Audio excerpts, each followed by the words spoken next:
विश्वानि देव सवितर्दुरितानि परासुव यद्भद्रं तन्न आसुव।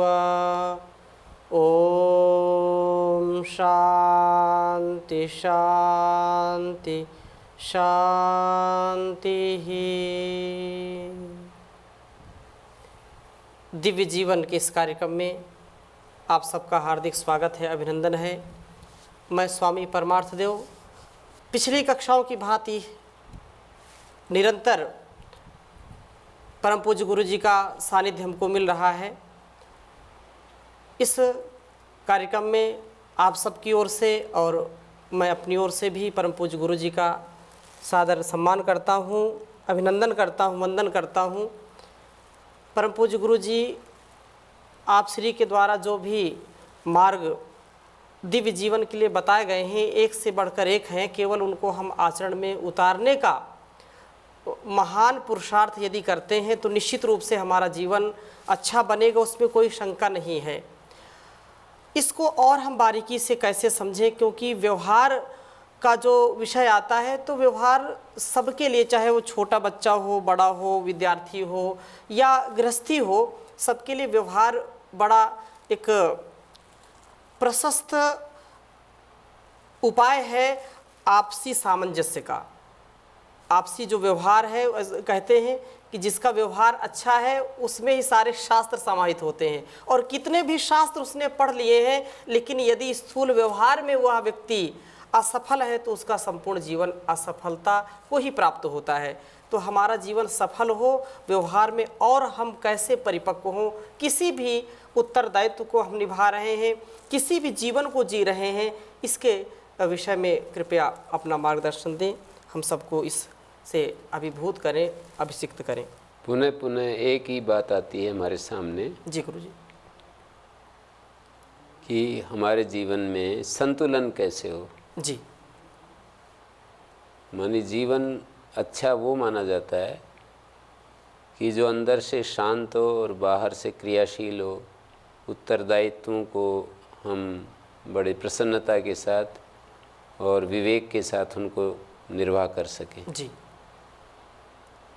संसार में प्राय ऐसा देखा जाता है कि व्यक्ति जो भी कर रहा होता है उसमें संतुलन खो बैठता है। जी, बाहर से वो उद्विग्न दिखाई देता है, बाहर से वो बहुत खिंचाव तनाव में, टेंशन में दिखाई देता है।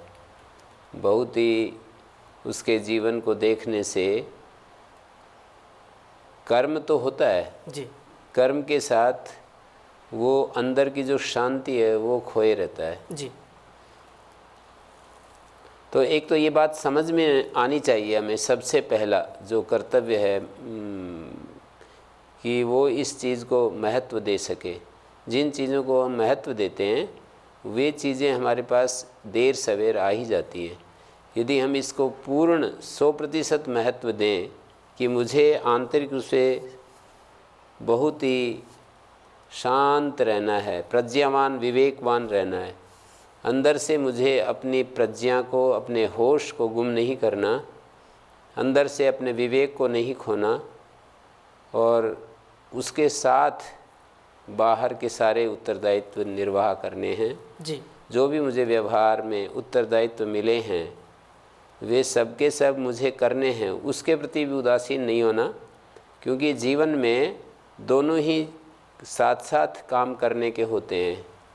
एक से जीवन अधूरा होता है, अपूर्ण रहता है।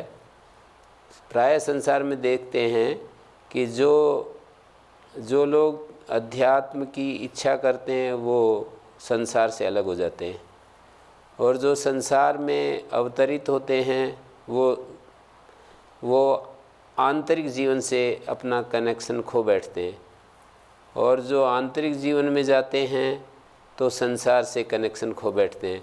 अर्थात वो उत्तरदायित्व तो वहन नहीं कर पाते जी, और वो एकांत प्रिय हो जाते हैं, और वो कम से कम 60 साल तक तो जीवन का ऐसा रूप होना चाहिए, खूब मेहनत करें, पुरुषार्थ करें, रात दिन जी, जितना भी बने हमसे हम कसर ना छोड़ें। जी जी जो हमारे द्वारा करने योग्य है वो हम पूरा मन लगा करके करें, पर बस उसमें करने की इतनी बात है कि अंदर से हम शांत रहें। अंदर से शांति तब आती है जब हम अपने कर्मों को किसी एक बड़ी, अपने से एक बड़ी सत्ता के लिए अर्पित करते हैं, चाहे उसका गुरु नाम रख दें, चाहे उसको भगवान नाम रख दें। जी इसमें ज़्यादा कुछ फर्क नहीं पड़ता है कि हम गुरु के लिए कर्म कर रहे हैं, भगवान के लिए कर्म कर रहे हैं। अपने से कोई बड़ी सत्ता को हमने मान लिया है। जी प्रत्यक्ष रूप में सामने कोई गुरु आचार्य होते हैं, उनके लिए हम कर्म करते हैं तो भी वही परिणाम आएंगे। जी और कोई एक व्यक्ति कहीं पर यदि इस ऐसे अनुशासन में नहीं मिल रहा है उसको ऐसा अनुशासन, तो वो अपने भीतर जो वर्तमान है वो परम पिता और सर्वत्र जो वर्तमान है भगवान जो है वो घट घटवासी भी है और सर्वत्र भी है। जी एक ही साथ वो एक एक के व्यक्ति के अंदर भी है और सर्वत्र भी है, जी बाहर भी है और हमारे भीतर भी है। तो एक उस परमात्मा का पूजन, उसको श्वेताश्वतर उपनिषद में कहा है कि यस्य देवे परा भक्ति यथा देवे तथा गुरौ तस्य एते कथिता अर्था प्रकाशन्ते महात्मना। जिसकी देव में जैसे भक्ति होती है यथा देवे तथा गुरु, और जैसे देव में भक्ति वैसे गुरु में भी भक्ति होती है, तो ऐसे व्यक्ति को, ऐसे महात्मा को सब सिद्धियां मिल जाती हैं। यहाँ गुरुजी देव से क्या अर्थ लेंगे? माने देवता में जैसे हमारे सामने जो देव शक्तियां होती हैं, जी जी, जो अदृश्य काम कर रही हैं जो शक्तियां, देव का प्रतिरूप गुरु में देखें कि ये तो हमारे लिए एक देवता है, ऐसा। हाँ वो भी कर सकते हैं, पर वो यूं कह रहे हैं कि जैसे परम देव में भक्ति, महादेव में भक्ति, जी जी सर्वत्र व्यापक जो परमात्मा है उसमें भक्ति, जी या परमात्मा के जो द्वारा नियुक्त शक्तियां इस संसार में काम कर रही है, जैसे इंद्र देवता, अग्नि देवता, वायु देवता, अर्यमा देवता, ऐसे जो शक्तियां काम कर रही हैं, उन देवताओं के प्रति जैसे भक्ति, और ऐसे ही तीसरे लेवल पर गुरु में जैसे भक्ति, जी माने एक परम देव महादेव जिसको कहते हैं, जी जी एक वो देव शक्तियाँ जो इस संसार में एक एक जैसे हमारे कुछ उपनिषद साहित्य में ऐसा मिलता है, 10 उपनिषद में तो नहीं पर अन्यत्र की एक एक, जैसे दिन का एक अभिमानी देवता होता है, रात्रि का एक अभिमानी देवता होता है, हाँ जी, और जैसे बल का एक अभिमानी देवता होता है।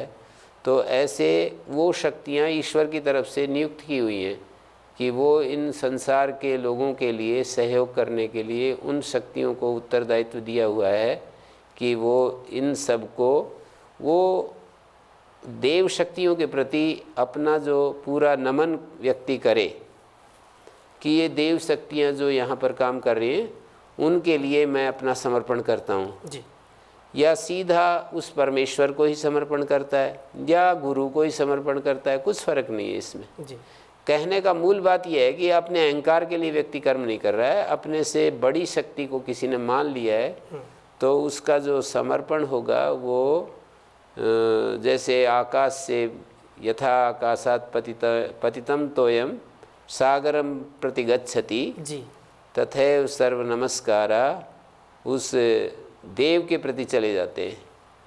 ऊपर से जब आकाश से जल गिरता है तो बहता हुआ समुद्र में पहुंच ही जाता है, ऐसे ही सारे नमस्कार जो हैं उस केशवम प्रति गच्छति, नमस्कार जितना भी हैं जी वे केशव के प्रति, उस परम प्रभु के प्रति चले जाते हैं। तो हमारे को मूल हम गुरु को भी प्रणाम करते हैं तो अंततः उसी को पहुंच जाता है। तो क्योंकि सभी लोगों को सुविधा, सभी लोग इतनी सामर्थ्य नहीं रखते कि किसी अदृश्य शक्ति के साथ अपने मन को लगा लें। जी उनके लिए कोई आलम्बन चाहिए, कोई स्थूल दिखाई देना चाहिए, कोई ऐसा व्यक्ति हमें कह दे जी कि आपको ये करना है। दरअसल कोई मिलता नहीं है ऐसा, ये व्यक्ति बहुत सौभाग्यशाली वो व्यक्ति निसंदेह गुरुजी, जो जिनको ऐसे व्यक्ति मिल जाते हैं कि तुम्हें ये करना है ये नहीं करना है, ऐसे साफ साफ जो है किसी को विधि और निषेध को बार बार बताए, उनको प्रेरित करे कि ये करना ये नहीं करना। हाँ जी। और कोई हमारे को ऐसे मिल जाए कहने वाले कि आपको ये करना है, ये आपको नहीं करना है। ये बात बहुत लोगों के मुख से हम सुनते हैं गुरुजी कि उनका यही पश्चाताप होता है कि हमको आप जैसा सौभाग्य नहीं मिला, आप जैसे गुरु नहीं मिले, आप जैसे माता पिता नहीं मिले, कि हमको बचपन में या जिस अवस्था में हमको बहुत कुछ सीखना था उस अवस्था में बताने वाला कोई नहीं मिला। तो ये वैसे तो मिल ही जाते हैं। वैसे हमारी थोड़ी सी रुचि हो जाए, कहीं से कोई एक वाक्य सुने जी, चलो बाल्यकाल में नहीं मिले, पर कहीं न कहीं से हमारे को जब हमारा कर्म प्रवाह उस तरह का होता है जी जी, तो हमें मिल ही जाते हैं। हमारी यदि प्यास जग जाती है, जी, हमारे को इस तरह की इच्छा जागृत हो जाती है, तो उसके सहयोग करने के लिए किसी न किसी रूप में भगवान जो है वो उसका रूप, अपना रूप धारण करके आ जाते हैं। माने गुरु भी भगवान ही गुरु के रूप में आ रहा है, कोई मित्र आ रहा है, सच्चा मित्र हितैषी, तो वो भी भगवान के रूप में ही आ रहा है। जी, कोई भी संबंध जो हैं, यूँ समझो कि इस संसार में जो विभिन्न रूप दिखाई देते हैं तो उनको साधक इस तरह से ले सकता है। बल्कि साधक तो यहाँ तक कहते हैं कि जिस रूप में भी वो आ रहे हैं वो सब न जाने किस रूप में नारायण मिल जाए, जी, ऐसे भक्त लोग उसके बारे में कहते हैं।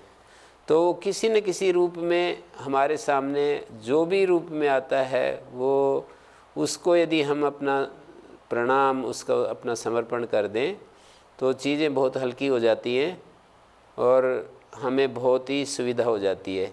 अहंकार के लिए कर्म करना बंद करें कि मैं अपने लिए कर्म कर रहा हूँ इसको, और अपने किसी विशिष्ट प्रयोजन के लिए कर्म कर रहा हूँ, ये सोच बंद करें। जी, माने दो बातें सामने यदि आ गई कि मुझे अपने अहंकार की तृप्ति के लिए कर्म करना स्टॉप करना है, जी, और दूसरी बात किसी कर्म के द्वारा जो मैं किसी एक एक फल की इच्छा कर रहा हूँ अपने लिए, तो वो मुझे बंद करनी है।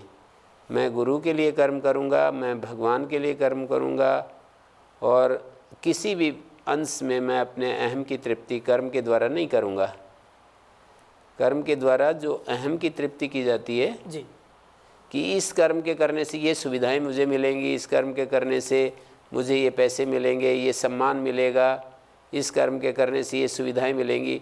प्राय तो यही होता है ना, कर्म होता ही इन सब चीज़ों के लिए है। कर्म को गीताकार ने जो दिया है ना, वो सबसे अच्छा कर्म का स्वरूप है कि कर्मण्येवाधिकारस्ते मा फलेषु कदाचन का माँ कर्म फल हेतु भू माते संगोस्त्व कर्मणि। अकर्म में भी संग नहीं होना चाहिए। आदमी जब ये सोचता है कि मुझे कुछ नहीं चाहिए तो फिर वो आलस्य में चला जाता है। कुछ तुझे चाहिए तो है नहीं, फिर क्यों ऐसे मारा मारी की। जी, पर गीताकार तो ये तक कहता है ना, यथा सक्ता कर्मण्य विद्वांसो यथा कुर्वन्ति भारत कुर्याद विद्वांस तथा सक्त चिकीर्षुर लोक संग्रहम, कि जैसे कर्म में आसक्त लोग बहुत ही मेहनत पुरुषार्थ से कर्म करते हैं, कर्म से जो फल चाहते हैं, फल के इच्छुक लोग जैसे कर्म रात दिन करते हैं, ऐसे ही विद्वान व्यक्ति ज्ञानी पुरुष असक्त होकर, अनासक्त होकर के कर्म को करता रहे। वो आसक्ति पूर्वक कर्म करते हैं, भौतिक सुख चाहने वाले बहुत पुरुषार्थ करते हैं। आप उसी पुरुषार्थ को करते करें अनासक्त भाव से, उसमें आसक्त ना हो। हाँ, अनासक्त भाव से कर्म करना चाहिए। जी जी, और करते ही रहना चाहिए। और फिर कहा है कि दूरेण ही अवरम कर्म बुद्धि योगा धनंजयास, बहुत ही पीछे रह जाता है ये जो सकाम भावना से हम कर्म करते हैं, उतना ही मिलता है हमारे को जो कामना लेकर के हम कर्म करते हैं। जैसे हमने 1 लाख रुपए की इच्छा से कोई नौकरी ज्वाइन की तो 1 लाख रुपए ज्वाइन उस नौकरी के बदले हमें मिल जाएंगे। 2 लाख, 3 लाख, 5 लाख, 1 करोड़, जितना भी बड़े बड़े हम उत्तरदायित्व लेते हैं तो उतने पैसे खूब मिलते हैं। अब यदि कोई व्यक्ति ये विचार करके कर्म करता है कि मुझे भगवान ने जो ऊर्जा दी है वो उसी की सेवा में लगानी है, तो वो ज़्यादा फल वाला हो जाता है, हमारे मन को शुद्ध करने वाला हो जाता है। हमारा मन उस कर्म के द्वारा प्योर होता जाता है। और कितना बड़ा फल है उसकी कोई उसका मूल्यांकन किसी वस्तु से किया ही नहीं जा सकता। हमारा मन शुद्ध हो जाए किसी क्रिया के द्वारा, किसी कर्म के द्वारा, कर्म करते करते हमारे मन में प्योरिटी आ जाए जी, तो इससे ज़्यादा और क्या चाहिए मनुष्य को, कि मेरे मन में राग द्वेष मिट जाए, मेरा मन शांत हो जाए, मेरे मन में जो बहुत ही कामनाओं का वेग छाया रहता था वो ढीला हो गया। अब और क्या चाहिए। इतना बड़ा उसको इतनी बड़ी उपलब्धि हो गई है कि इसको किसी पैसे में या किसी प्रतिष्ठा के तराजू के पलड़े में, कि एक पलड़े में तो प्रतिष्ठा है, एक पलड़े में मैंने कर्म किया, तो वो मापा नहीं जा सकता। जी, तो इसके लिए हमारे को ये विचार करना चाहिए कि मैं चाहता क्या हूँ। अपनी चाहत के बारे में उसको क्लियर होना चाहिए कि मैं चाहता क्या हूँ। यदि मैं स्पष्ट है केवल मैं पैसे चाहता हूँ, सुख सुविधाएं चाहता हूँ, तो ये इस दिव्य जीवन से वो च्युत हो जाता है वो व्यक्ति। जी, दिव्य जीवन का अर्थ है कि इस धरती में सौंदर्य मुझे फैलाना है, लेकिन अपने अंदर भी उस सौंदर्य को गायब नहीं होने देना। ये दो बातें यदि सामने रहती हैं, जैसे व्यक्ति जो है इन दो बातों को बराबर लेकर के चलेगा तो जीवन का जो ये आदर्श है, दिव्य जीवन मुझे जीना है, ये आदर्श उसका सफल हो जाएगा। जी, माने अपने लक्ष्य के प्रति क्लियर होना चाहिए कि मुझे दिव्य जीवन जीना है। और दिव्य जीवन का स्वरूप यही है कि अंदर से पूर्ण प्रज्ञ प्रशांत रहते हुए बाहर से क्रियाशील रहना, और बाहर से किसी भी कोई भी उत्तरदायित्व उसे मिला है तो उसको बड़े बखूबी के साथ निर्वाह करना, जी, पर अपनी चेतना को ना खोना। ना खोना। अक्सर गुरुजी इस कुंठा में लोग रहते हैं, उनसे पूछो कि आपका स्वभाव तो बड़ा चिड़चिड़ा हो रहा है, आप बहुत भावुक हो जाते हैं या तनाव में आ जाते हैं, तो वो अक्सर इस बात को कहते हुए नज़र आते हैं कि आप जब इस उत्तरदायित्व को संभालेंगे तो आपको पता चलेगा। कि उनको लगता है कि हम बहुत भारी भरकम काम कर रहे हैं और इस काम को जो भी करेगा उसको ऐसा होना ही पड़ेगा, उसको क्रोध आएगा, उसको तनाव आएगा, वो टेंशन में रहेगा, वो अपनी स्थिति को नहीं प्राप्त कर सकता, ऐसा मान लेते हैं, स्वीकार कर लेते हैं। तो वो ऐसा यदि माने ना, जैसे बैंक का कैशियर होता है जी, वो सामने यदि उसका उदाहरण रखे कि बैंक का कैशियर होता है, उस तरह मुझे कर्म करने हैं। कितनी भीड़ लगी रहो, सुबह से शाम तक मुझे करना है अपना काम। जी, जी, जी, मुझे जो है परेशान किस लिए होना, जी, मुझे अपना काम करना है। ऐसे ही और उदाहरण भी दिया जा सकता है, जैसे धाय होती है, जी, एक होती है बच्चे को जन्म देने वाली, उसको माँ कह देते हैं, और बच्चे को जन्म तो नहीं दिया पर बच्चे का पालन पोषण के लिए वही सब ड्यूटी कर रही है। जी, पन्ना धाय जैसे इतिहास में उदाहरण है बिल्कुल, कि वो अपने किसी मतलब पूरे राज्य को बचाने के लिए अपने बालक को तो दूसरी जगह, अपने बालक को तो मतलब वहाँ पर रख देती है, हाँ, और उसको दूसरी जगह भेज देती है। राजा के बेटे की रक्षा के लिए उसने अपने बेटे की जो है एक प्रकार से कुर्बानी देने को स्वीकार किया। हाँ, स्वीकार कर लिया, अपने सामने उसको मरते हुए देखा, और फिर भी उसको अंदर से जो है ना, जी, जी, वो अपने बहुत बड़ा त्याग है। जी, धैर्य और शांति में रही, और फिर उस बच्चे का पालन पोषण, जो वास्तव में जिस बच्चे का उत्तरदायित्व आगे चल करके राज्य के ऊपर आना था। जी, तो धाय भी वही काम करती है और माता भी वही काम करती है, पर इन दोनों में अंतर हो जाता है। एक आसक्ति के साथ करती है, एक अनासक्त भाव से करती है। जी, तो जो आसक्ति के साथ करती है बच्चे के सुख दुख में सुखी दुखी होती रहती है, अनासक्त होकर के करती है काम तो वो पूरा करती है। जी, तो ऐसे ये उदाहरण हमको ये दिशा देते हैं कि ये संभव तो है, असंभव घटना तो नहीं है कि कोई कर ही नहीं सकता। ऐसे तो केवल कहने सुनने की बातें, ऐसा नहीं है। जी, मानी यदि कोई उदाहरण मिल जाता है यदि, तो फिर ये नहीं कहा जा सकता कि केवल ये कहने सुनने की बातें, ये तो हो ही नहीं सकता है। तो यदि हमारा लक्ष्य ये है कि मुझे तो ये जीवन का रूप पसंद नहीं है, जो ये लोग जी रहे हैं ये जीवन का रूप मुझे बिल्कुल पसंद नहीं है, और मुझे पसंद है जीवन का वो रूप जो हमारे शास्त्रकार बताते हैं या गुरुजन हमें बताते हैं, या किसी महान पुरुष को हमने अपनी आँखों से देख भी लिया या उसके बारे में पढ़ा है। केवल देखा ही नहीं होता है, पुस्तकों में भी हम सीखते हैं या हमने उसके बारे में सुना है। किसी महापुरुष के बारे में हम सुनते हैं, किसी महापुरुष के बारे में हम पढ़ते हैं, ये सब करते ही हैं ना।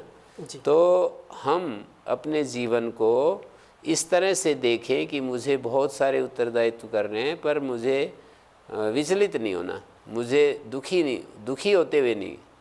अपने स्वामी जी महाराज इतने बड़े उत्तरदायित्व को निभा रहे हैं ना, कितने कितने लाखों लोगों को, अलग अलग विभाग, अलग अलग प्रकृति के लोग होते हैं, अलग अलग तरह की समस्याएं आती हैं, फिर भी अपना कर्तव्य समझ करके लगे रहते हैं जी।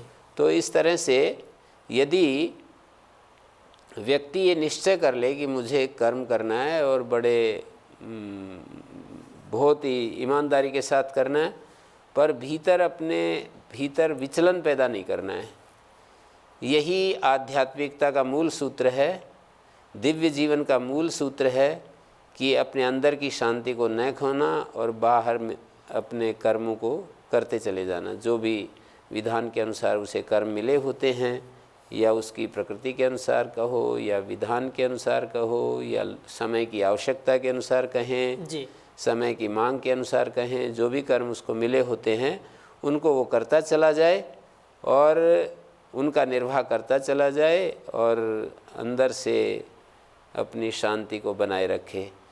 शांति इतनी आवश्यक है दिव्य जीवन के लिए जी, माने केवल कर्ममय जीवन की बात नहीं है जी जी। दिव्य जीवन के लिए शांति इतनी आवश्यक है कि इसके बिना हम ये नाम तो नहीं दे सकते उसको। दिव्य कर्म नामक जो संज्ञा है ये तो तभी मिलेगी जब हम अपने भीतर उस शांति में रहते हैं जिसको कि हमारे अंदर जिसकी प्यास है, जिसको हम चाहते हैं।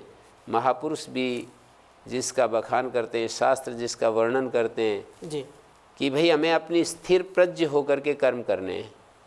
हमें दुनिया में ऐसे रहना है जैसे कि एक पूर्ण प्रज्ञ प्रशांत व्यक्ति रहता है। तो ये भावना यदि हमारे को पहले ही ये निश्चय हो गया कि ऐसा नहीं हो सकता है, इस प्रपंच के बीच में ऐसा नहीं हो सकता है जी, तो फिर तो हम वो आएंगे भी नहीं उस रास्ते पर। हम इस रास्ते पर ही नहीं चलेंगे, एकदम से हम उसको एक किनारा करके एक तरफ बढ़ जाएंगे। आएंगे तो ये लक्ष्य नहीं बनाएंगे कि मुझे शांति रखनी है। हमें पहले ही ये निश्चय करना होता है कि मुझे अब इससे भाग तो मैं सकता नहीं हूँ और कोई रास्ता नहीं है। जब ऐसा निश्चय हो जाता है कि डू एंड डाई, कार्यम व साधेयम देहम व पातेयम, तो हमारे जीवन के लिए यदि ऐसा विकल्प जब तक रहता है भागने के लिए, तो हम जितना मन लगा करके उस कार्य को हम करना चाहिए वो हम नहीं कर पाते हैं। यदि भागने के लिए हमें अवकाश बना रहता है तो जब हमारा निश्चय ऐसा हो जाता है कि हमें भागना नहीं है और हमें इसी धरती पर मुझे स्वर्ग को लाना है। इसको कहा अलग अलग शब्दों में, इस धरती पर स्वर्ग का अवतरण।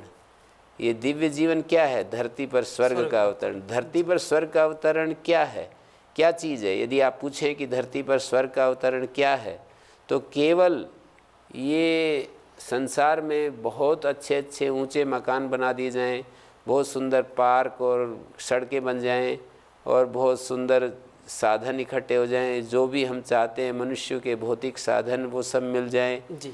इतने मात्र से धरती पर स्वर्ग का अवतरण नहीं माना जाता। स्वर्ग का अवतरण होता है ये सब भी है, ये सब भी चाहिए और साथ में मन में पूर्ण शांति चाहिए, पूर्ण निर्विकारता चाहिए जी जी। मन में शांति, निर्विकारता, ये सब यदि है और साथ में ये है, भौतिक समृद्धि भी है हाँ, और अंदर की शांति भी है हाँ, तो हम कहते हैं कि ये क्या हम कहते हैं कि ये व्यक्ति स्वर्ग में रह रहा है या धरती पर स्वर्ग आ गया है जी।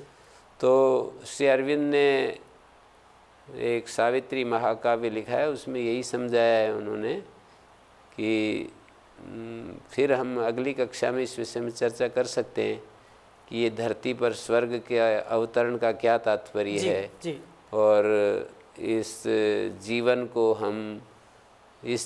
को हम दिव्य जीवन जो कहते हैं उसका क्या तात्पर्य, और भी ज़्यादा हम इस पर चर्चा कर जरूर सकते गुरु हैं। जी, आप श्री का मार्गदर्शन हम सबका उत्साह बढ़ा रहा है। और इस दिव्य जीवन को, जैसा परम पूज्य गुरु जी ने कहा कि एक अभिप्सा, एक पिपासा के साथ यदि हम कार्य करते हैं तो सारे उत्तरदायित्वों का निर्वहन करने वाला व्यक्ति भी दिव्य जीवन को प्राप्त कर सकता है। संतुलित जीवन हो, विचारों में भी और हमारे सभी व्यवहारों में भी संतुलन परम आवश्यक है। यह जीवन दिव्यता से परिपूर्ण हो जाएगा। तो अगली कक्षा में पुनः इसी विषय में आगे चर्चा करेंगे। आज यहीं पर विराम देते हैं। परम पूज्य गुरु जी को, उनको सबकी ओर से और अपने हृदय की गहराइयों की से मैं प्रणाम करता हूँ, वंदन करता हूँ। ओम शांति शांति शांति।